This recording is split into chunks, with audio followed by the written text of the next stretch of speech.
Well, this starts National Cybersecurity Awareness Month, and we have a really interesting story. Our guest here, Gary Malefsky, is with the company Snoopwall. Gary, thanks for being here. It's an interesting and alarming story that you have about this study. I think this is bigger than Ebola right now because 500 million people are infected and they don't know it. But it's not them, it's their smartphones. So tell me the breakdown. How does this happen? So let me give you an example. If you went to the hardware store, you'd buy a flashlight and you'd turn it on and you'd use it to find your car keys at night or to do some work. We've all installed a flashlight app on our phones. This is the app that you put on and it just goes up. It's a flashlight. Exactly. And instead of being a normal flashlight, when you hit the on button, this flashlight app is kind of like a real flashlight from the hardware store, except it was made by Mr. Gadget. And it opens up and it says, Brett, can I have your name, address, credit cards, bank account information, family photos, videos, where you're located right now, and all your friends and contacts, and can I send that out over this little satellite dish attached to the flashlight? You probably wouldn't buy that flashlight, and you wouldn't hit the on switch. But that's what's happening? That's what's happening.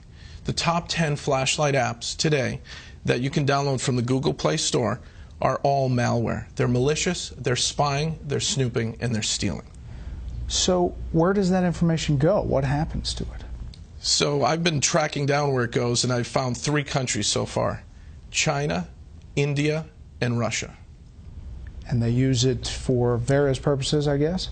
They use it pretty much, it seems, for criminal purposes, but if a nation state wants to collect a lot of information on Americans, this is a great way to do it because everybody installs a flashlight app. So what do you tell people? Don't install flashlight apps, period? In some cases, you actually have to not only uninstall it, but you have to factory reset your phone because they install Trojans that when you uninstall some of these flashlight apps, the Trojans are still installed, waiting to run and operate in the background while you're doing important things like mobile banking or reading your contacts list and things like that. That's amazing. Is that this is a new kind of finding? It's a new finding. So at Snoopwall, I had my team do a vulnerability assessment of the top 10 flashlight apps, and we created a threat report, which we put on our website, that shows that because this is the most downloaded app, I was always wondering why things were happening in an odd way on my phone, where my GPS was being activated and my contact list. So I had my team look into it, and we discovered this. This is brand new information. Top 10 flashlight apps, 500 million downloads, all acting in a very malicious way. So if you're telling somebody now, what would you tell them to do? Drop that app and restart your phone? Drop the app, go back to where you bought your phone and ask them for help on a factory reset. Back up your contacts before you do a factory reset. Back up just core information that's important to you, maybe some family photos and your contacts list. And then really just go for a factory reset, which wipes all the hidden data areas where the malicious Trojans are getting installed. Now, are you hearing anecdotally that this is happening? People saying there's something weird's going on, or I mean, obviously you did your own investigation, but are people reporting it? People reported this to the FTC, and the #2 flashlight app was sued by the FTC, and they just recently settled.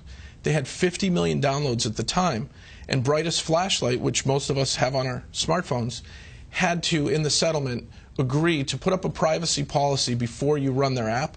The privacy policy, Brett, is 25 pages of legalese saying, yes, we spy on you, yes, we geolocate you, yes, we want your mobile data off your phone. We want all this info, accept or don't run our app. And most people don't read it, and they hit accept. That was their settlement with the FTC.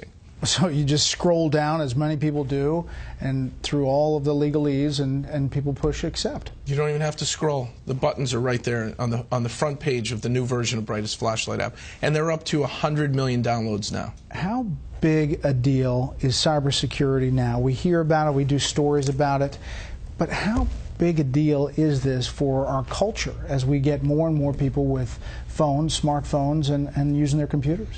I'm worried about kids, teenagers, families that, you give your kid an iPad or a Droid tablet and you let them play, and they install apps that do these things, that geolocate your children. And if they're online predators or cyber criminals, they're going to get at our families because this is the back door into our homes. and even into our businesses because we've installed malware and not known about it. So you would recommend going to the hardware store and getting the flashlight instead of actually getting the app? Get a real flashlight, or look for a flashlight app that's under 100 kilobytes, because the ones that spy on you, it tells you their file size, they're 1.2 megabytes to 5 megabytes. Those are big files to just turn the light on and off. So if you find a really, really tiny flashlight app, a privacy flashlight, you'll be safe. Wow, that is unbelievable news, and thank you for coming in. Again, the website? Snoopwall.com.